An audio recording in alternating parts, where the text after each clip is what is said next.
Oke, semangat pagi, siang, sore, malam. Ketemu lagi dengan saya, Brian. Dan di video kali ini, saya akan mereview sebuah perlengkapan untuk melengkapi kebutuhan menonton di TV Anda. Apa itu? Ini dia,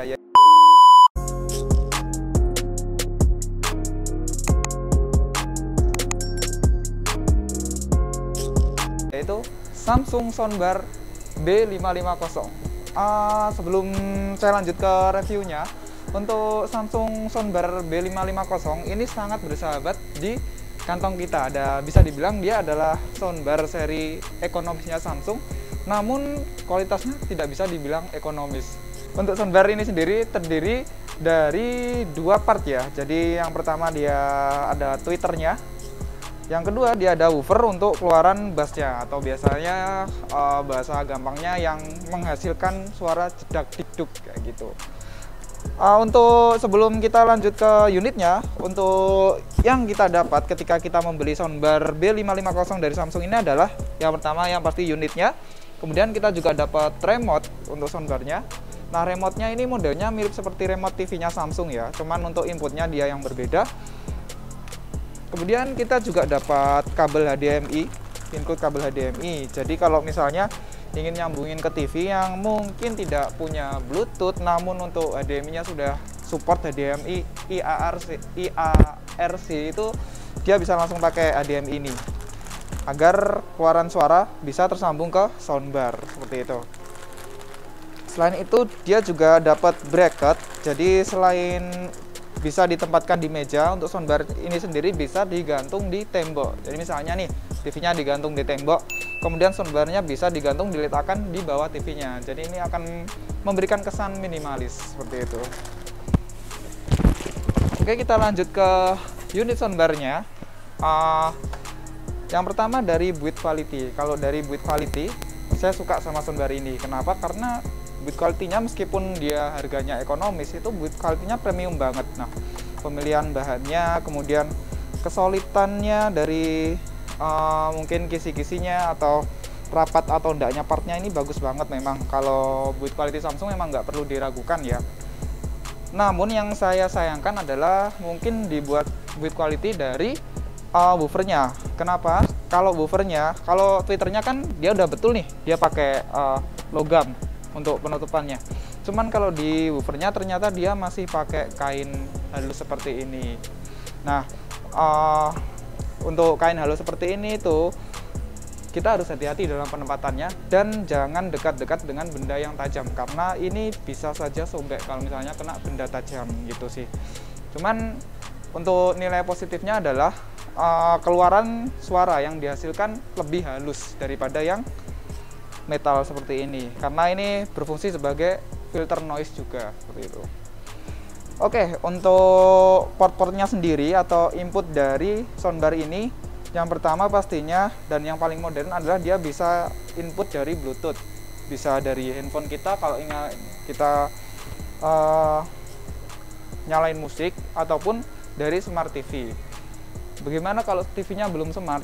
Itu tadi, yang pertama dia bisa pakai kabel HDMI dan bisa pakai kabel optik. Nah, kabel optik ini adalah seri tertinggi dari input kabel yang sebelumnya jack 3,5 seperti itu.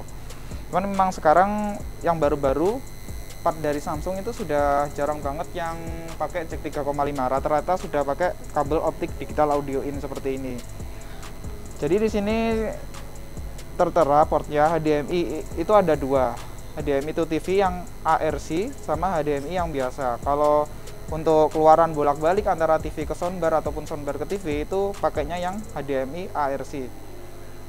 Kemudian di sini ada port optik yang saya jelaskan tadi, dan dia juga bisa muter dari USB.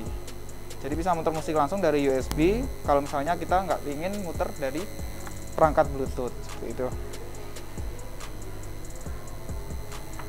Oke, kita coba aja langsung nyalakan. Dan bagusnya lagi, meskipun dia harganya ekonomis, untuk pairing si tweeter ke woofernya ini juga sudah pakai wireless, jadi kabelnya lebih minimalis. Jadi kabelnya hanya kabel power aja, kabel power tweeter sama kabel power subwoofernya seperti itu. Cuman memang untuk soundbar ini dia fokusnya pelengkap dari TV ya, karena kalau kita berekspektasi lebih seperti contohnya kita ingin karaoke itu nggak bisa karena memang nggak ada, yang pertama nggak ada port mic-nya, dan yang kedua memang port-portnya terbatas seperti itu. Jadi kalau misalnya memang ingin karaoke bisa, namun harus membelikan alat tambahan seperti itu. Jadi dia hanya mengeluarkan keluaran suaranya aja. Untuk review tombol portnya di sini, yang pertama ada tombol power untuk yang pastinya untuk nyala dan matikan unit soundbarnya. Yang kedua ada tombol mengurangi volume. Yang ketiga ada tombol menambah volume, dan yang keempat ada tombol input. Jadi untuk mengganti input antara Bluetooth, digital input ataupun USB kayak gitu. Ini saya coba pakai Bluetooth ya, saya pairingkan ke handphone saya. PT sudah ready.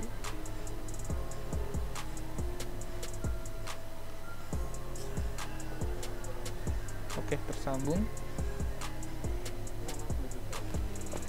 Untuk nama Bluetoothnya sendiri, ketika kita ingin mempairingkan perangkat ke soundbar ini adalah sesuai dengan tipenya ya, Samsung Soundbar B5 series.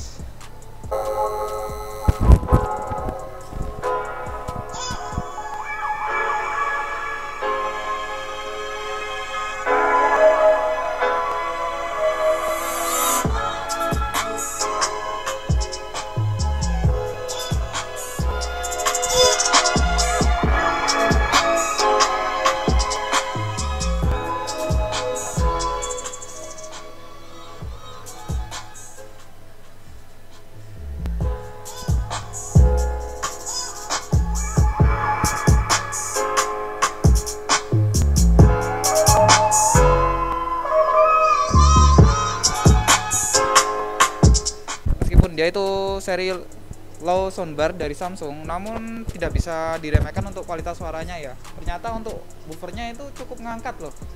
Tadi dentumannya itu benar-benar kerasa, jadi nggak ampang gitu.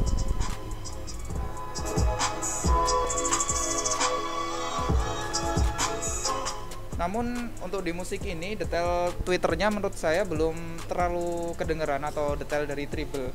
Nggak tahu kalau musik akustik ya, saya coba cari musik akustik dulu. Nah ini saya coba untuk play musik akustik biar kita tahu seberapa kuat dari power dari si tweeternya ini.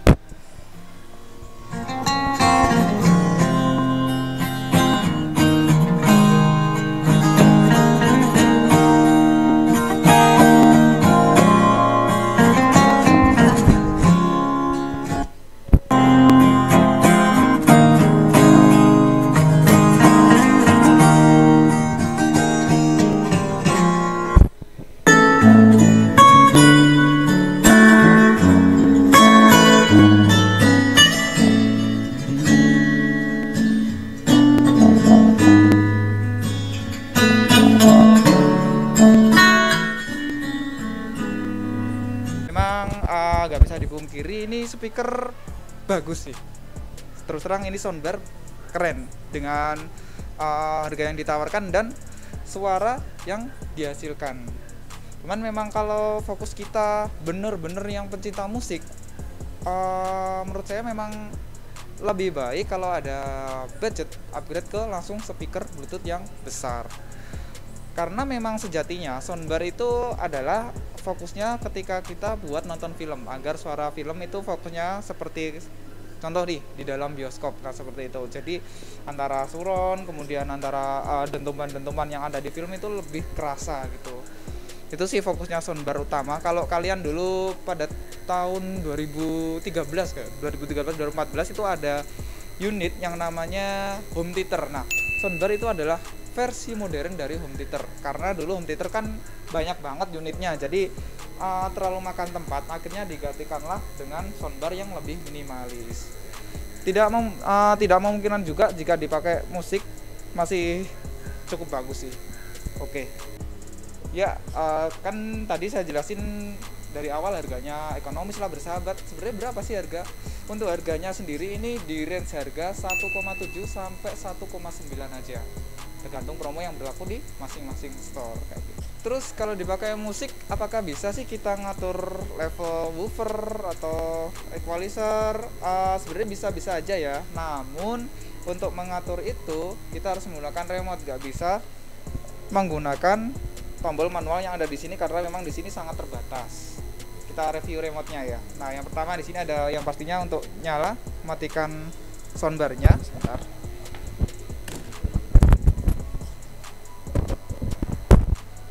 Di sini ada pairing Bluetooth. Jadi misalnya kita belum pernah terkoneksi, perangkat kita belum terkoneksi dengan si soundbar ini, kita bisa pairingkan dulu melalui tombol ini. Kemudian ini tombol mode input, sama seperti yang di tombol manualnya ini untuk mengganti-ganti inputnya antara Bluetooth atau digital input maupun USB.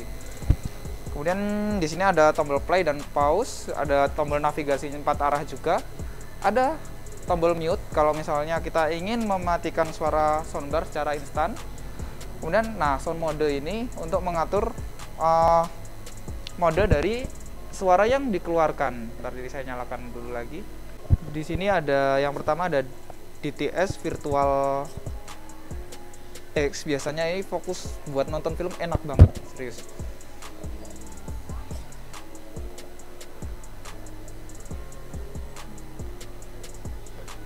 Kemudian ada bass boost buat kalian yang suka EDM atau mungkin musik yang dominan di bass, ini sangat cocok.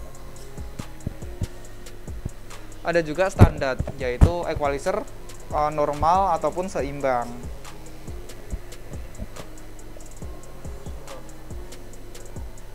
Kemudian ada surround sound. Dan kita coba lagi.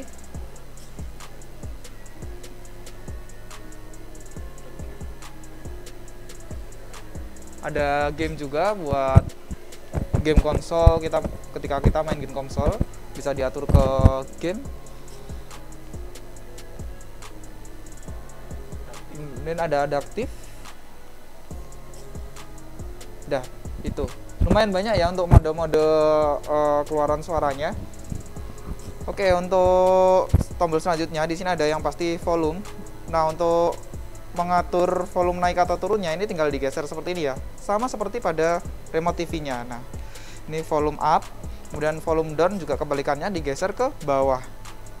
Nah, kemudian sampingnya adalah untuk mengatur level woofernya. Jadi seberapa besar kita ingin mengeluarkan keluaran dari power si subwoofernya ini. Sampai maksimal plus 6 ya dia.